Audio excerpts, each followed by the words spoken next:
Olá, tudo bem com vocês? Estamos iniciando mais uma aula de metodologia científica.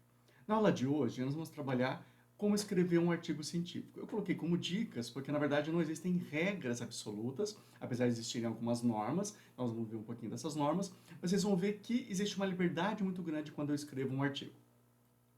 Não necessariamente o que eu vou falar hoje, você precisa utilizar para um artigo, você pode utilizar isso para qualquer relatório relacionado a algo que você produziu. Então, por exemplo, uma monografia, um relatório de atividades, um resumo expandido. Então, a base vai ser o artigo, mas você pode utilizar isso também para outros documentos. Nós vamos partindo para um momento final de nossas aulas. Então, nas próximas aulas, nós vamos aprender como apresentar esses trabalhos científicos. Lembra que nós estamos vindo de uma caminhada, nós começamos entendendo o método científico, entendendo questões conceituais, questões históricas, filosóficas. Passamos por um debate sobre o que é pesquisa básica, o que é pesquisa aplicada. Nós trabalhamos como pesquisar algo, como transformar essa pesquisa em citações e depois chegamos a um projeto. Lembra que quando nós somos em projeto, ficou bem claro que projeto é algo que vai ser executado. Ou seja, eu vou ter que pegar o meu projeto, executar esse projeto e então transformá-lo em um determinado trabalho final, que seria o nosso artigo. Então, quando eu penso que é um artigo, o artigo é uma publicação com autoria declarada. Ou seja, é aquilo que eu digo, olha, isso é meu. Não é algo que foi retirado da cabeça de alguém, não é algo que foi copiado, mas é algo meu. Eu posso, é claro, ter utilizado de diversos autores, porque lembra que eu vou fazer isso na forma de citações, mas aquele artigo, naquela determinada situação, ele é inédito e ele é meu. Eu tenho a minha autoria nele. Eu poderia dizer, de certa forma, que o objetivo do meu artigo é transmitir a ideia da minha cabeça para a cabeça de outra pessoa. Então, se eu estou escrevendo sobre, por exemplo, eutanásia, eu tenho um monte de pensamento sobre eutanásia, eu li um monte sobre eutanásia. E eu quero que outras pessoas também vejam aquilo que eu estou pensando, aquilo que eu li. A única forma de alguém ver aquilo que eu estou pensando é se eu falar para essa pessoa. Eu não posso utilizar da linguagem oral o tempo todo, até porque seria impossível eu conversar com todo mundo sobre o meu determinado projeto. Lembra, nós vamos até conversar com outras pessoas nas nossas próximas aulas, quando vocês montarem as suas apresentações, mas eu preciso de algo ainda mais amplo, que seria algo escrito, que é o nosso projeto se transformando em um artigo. Então, veja, o artigo ele vai seguir duas formas diferentes. Então, vamos pensar assim, eventos e periódicos. Evento, por exemplo, nós temos congressos, nós temos encontros, nós temos reuniões. Periódicos são as revistas científicas. Então, quando você quer que o teu trabalho vá para um evento ou vá para um periódico, então eu vou procurar dentro do site desse evento, dentro do site desse periódico, quais são as normas que esse evento ou esse periódico está utilizando. Quando eu quero mandar esse trabalho de uma forma mais geral, por exemplo, na nossa faculdade, então, ao invés de eu utilizar normas específicas, eu vou utilizar as normas da BNT. Lembrando que todo evento e todo periódico, eles utilizam as normas da BNT e alteram alguns padrões. Lembra das nossas primeiras aulas? As normas não podem ser alteradas, mas os padrões sim. Então, se você sabe, conhece as normas da BNT, você dá conta de qualquer padrão, de qualquer evento e qualquer periódico. Mas nunca esqueçam que antes de submeter algo para um evento ou para um periódico, eu preciso saber quais são as normas e os padrões que eles utilizam. Então, pensando no meu projeto, lembra, eu tinha uma pergunta, fiz a pesquisa, ou seja, eu peguei aquela metodologia que eu tinha, sei lá, pesquisa bibliográfica, pesquisa de campo, fiz essa pesquisa, interpretei os resultados, quer dizer, o que significa isso tudo que eu li. E aí, então, eu estou agora divulgando o meu resultado na forma desse meu relatório, que seria o artigo.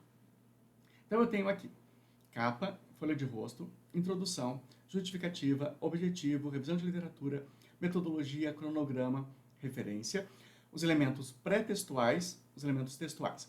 E ainda os pós-textuais, que são apêndices, anexos e índices, que nós acabamos não utilizando.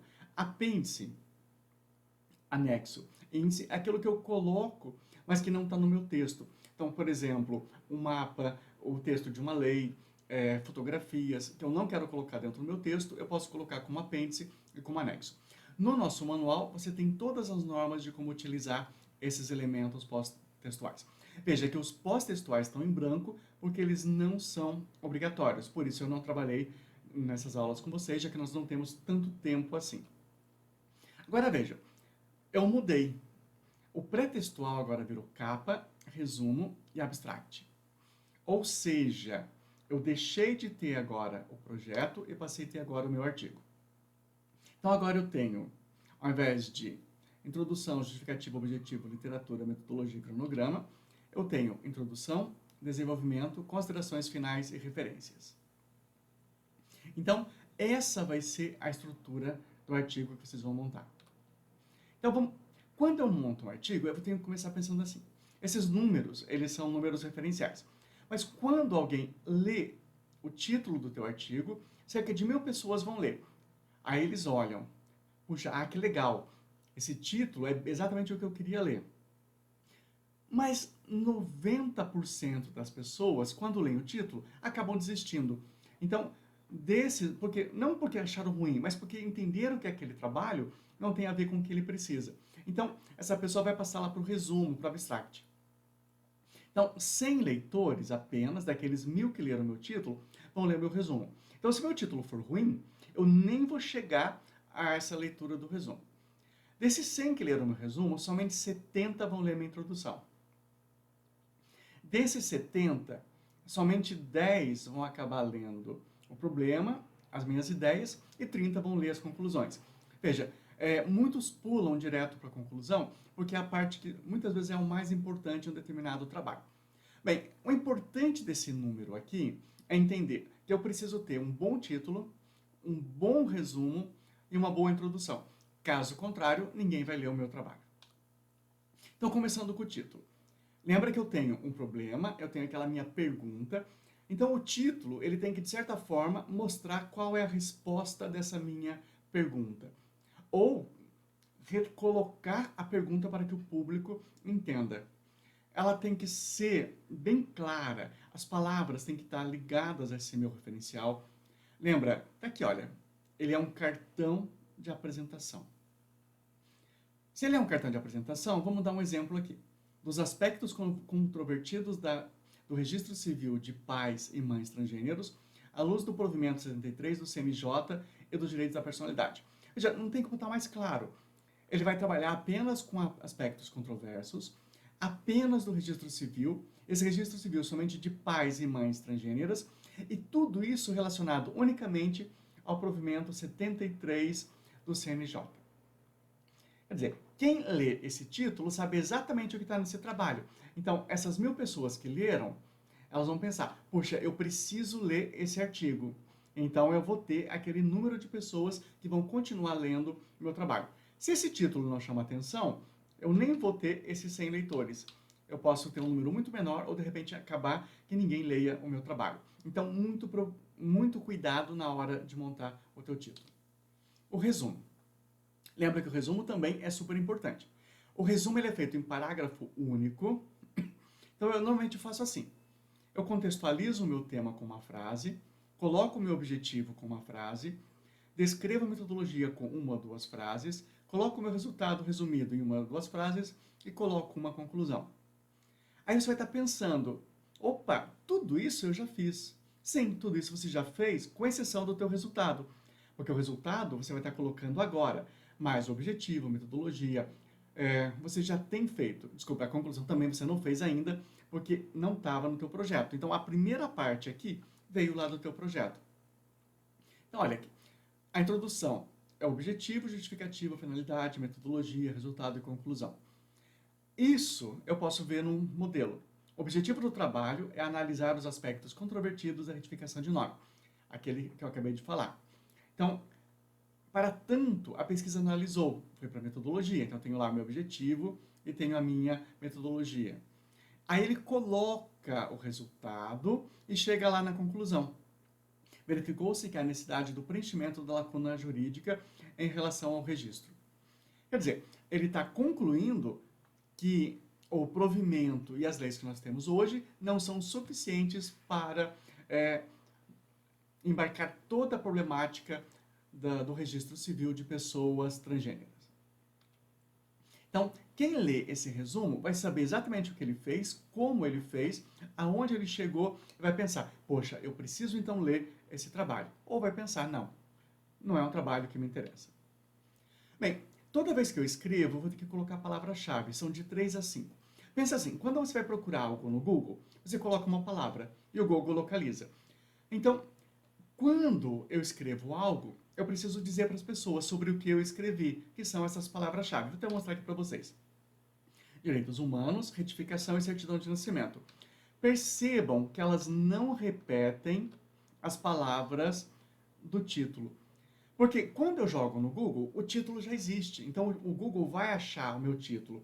Então o que eu vou fazer? Eu vou colocar 3 a 5 palavras que complementem a pesquisa do Google dentro do meu trabalho. Eu estou falando de Google, mas não necessariamente o Google. Qualquer ferramenta de pesquisa, acadêmica ou não, funciona dessa forma. Então eu vou colocar de 3 a 5 palavras. Lembra que depois eu vou ter que pegar assim, esse meu resumo e essas minhas palavras-chave e passar para o inglês. Então eu vou ter o abstract e keyword. A introdução. A introdução do meu trabalho eu vou contextualizar, vou apresentar o problema, os objetivos, justificativa e material e métodos.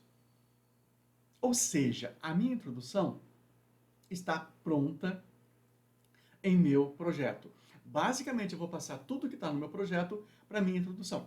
Tomando cuidado, é claro, de mudar tudo aquilo que estava no futuro, porque lá era um projeto, para passado. Então, se eu coloquei no meu projeto que eu vou realizar uma entrevista, aqui eu vou dizer, foi realizada uma entrevista. Se você colocou que você vai realizar pesquisa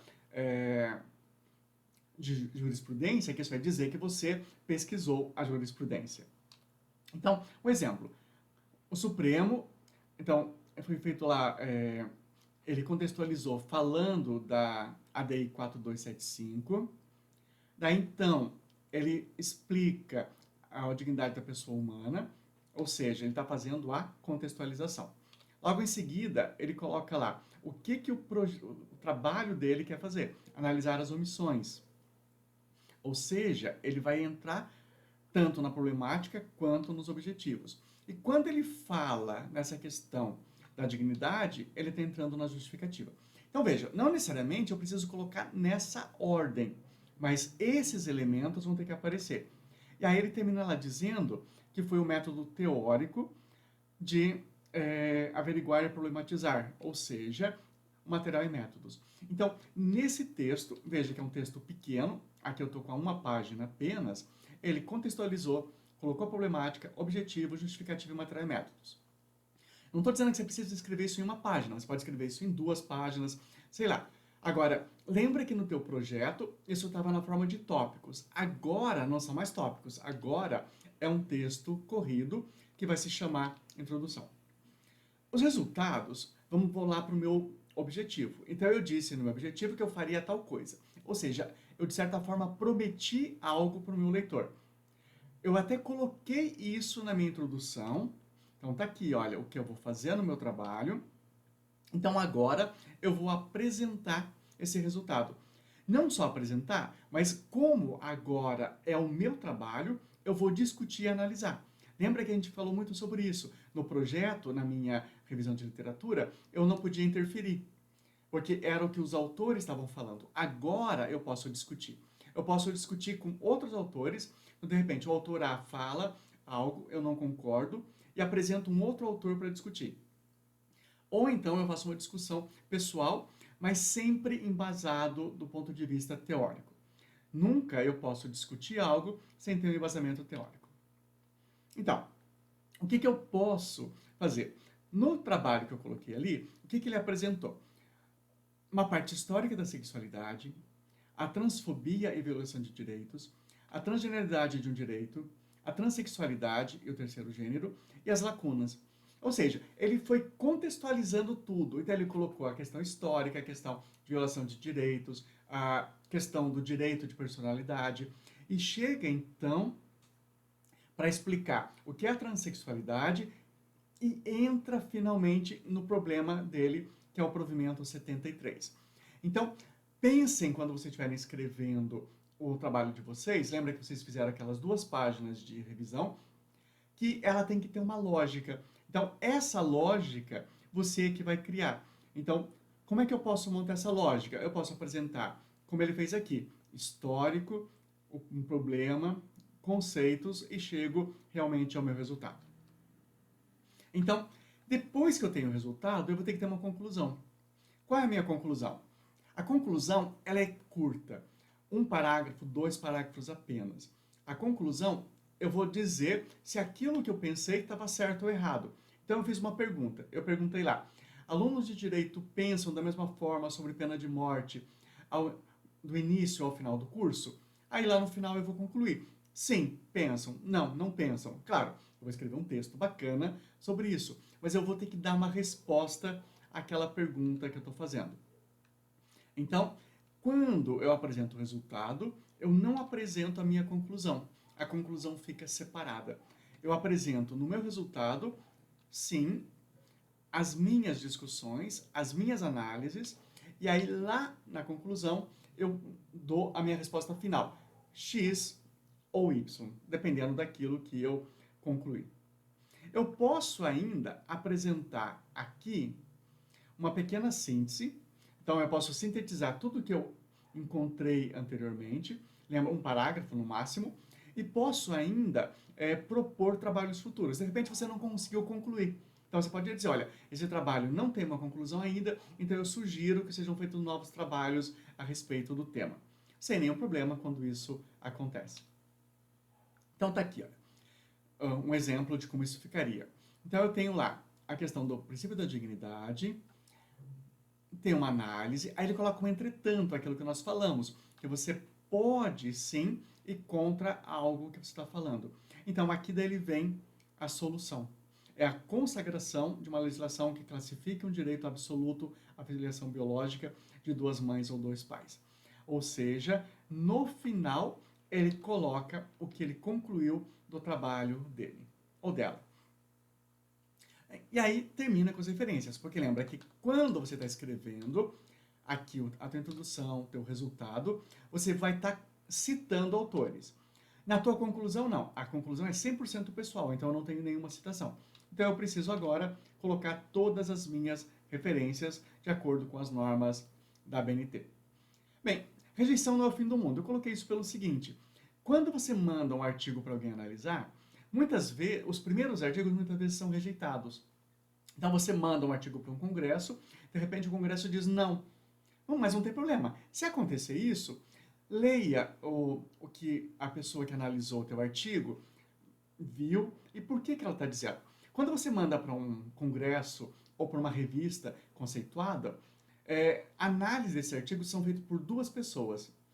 Então, essas 2 pessoas, elas fazem uma leitura cega, ou seja, elas não tiveram contato com o seu nome ou onde você estuda ou trabalha. Teoricamente, isso é perfeito, porque eles não vão dizer que o teu trabalho é bom ou ruim por ser você que fez ou por onde você estudou, mas sim pelo teu trabalho. Então, se essas 2 pessoas disserem que o teu trabalho está bom, ele vai ser aceito, publicado, apresentado. Se as 2 pessoas disserem que está ruim, ele não vai ser aceito, vai ser rejeitado, mas ele retorna para que você possa corrigir. Vamos pensar, eu não vou rejeitar o teu trabalho, mas eu com certeza vou devolver para que você faça correções. Desculpa ter digitado errado aqui, era benefício, mas pensa então o seguinte, quando você tiver a resposta sobre aquilo que precisa melhorar, leve esses conselhos a sério, melhore o teu trabalho para que ele então seja aceito. Ah, professor, se são 2, um aceita e o outro rejeita, o que acontece? Aí ele passa para uma terceira pessoa.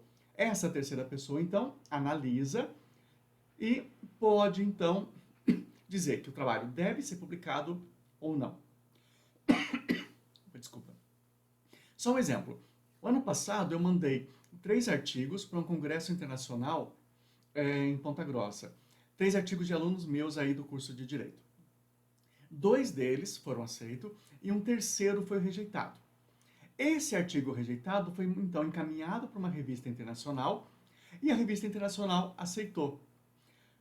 Por que essa revista aceitou? Porque quando veio a rejeição dizia o seguinte, que o trabalho ele precisava melhorar em aspectos gramaticais, que é algo que eu não me atentei tanto quando a minha orientada tinha escrito. Nós fizemos o quê? Uma revisão desses aspectos gramaticais, não mexemos no conteúdo, porque eles não falaram do conteúdo, e mandamos para uma revista internacional. A revista, então, aceitou o trabalho e o trabalho foi publicado em uma revista que hoje está no mundo inteiro. É uma revista eletrônica que tem um público-alvo mundial. Então, veja, é muito bacana que as pessoas leiam, que as pessoas analisem os nossos artigos e aceitem ou não. A gente fica super feliz quando aceita, porque você vai entender que ele está no caminho certo, mas quando rejeita, sem nenhum problema. Porque isso mostra que nós estamos num caminho para melhorar o nosso artigo. Então vamos dar uma olhada no nosso modelo do artigo. Esse é o modelo que está disponível para vocês.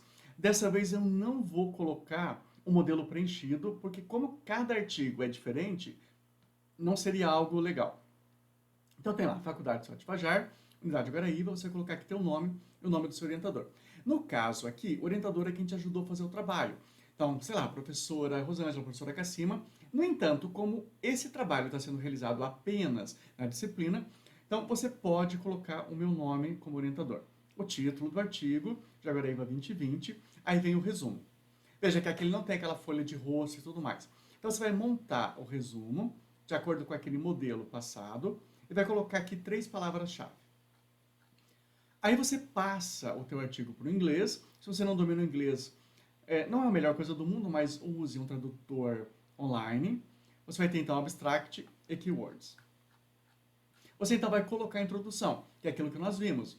Você vai colocar tudo que você colocou no teu projeto dentro da introdução, quer dizer, tudo não. Você não vai colocar a revisão de literatura. Aí você passa então para o desenvolvimento, onde aquela revisão de literatura do projeto passa para cá, e aqui você vai dividindo isso em tópicos, 1 tópico, 2 tópicos, 3 tópicos, de acordo com o necessário. Eu acredito que 5 páginas é mais do que suficiente, e você finaliza com as considerações finais, ou seja, com a tua conclusão. Coloca então as referências e pode entregar. Lembra, quando eu falei aqui em 5 páginas, na verdade, se você escrever 5 páginas está ótimo, mas se você escrever 3, perfeito. O importante é que seja um bom texto, não se preocupe tanto com a quantidade. Mas vamos colocar no mínimo 3, já que você já tem no mínimo 2 lá do teu trabalho. Então, se você colocar 3 aqui, o teu artigo final vai estar com mais ou menos 10 páginas entre introdução e tudo mais. Então, fica combinado dessa forma. Eu vou passar para vocês esse material e a semana que vem é feriado, então após o feriado eu abro uma live com vocês para que a gente tire as dúvidas sobre essa temática. Enquanto isso eu vou corrigindo os trabalhos que forem sendo encaminhados. Uma boa semana e se cuidem.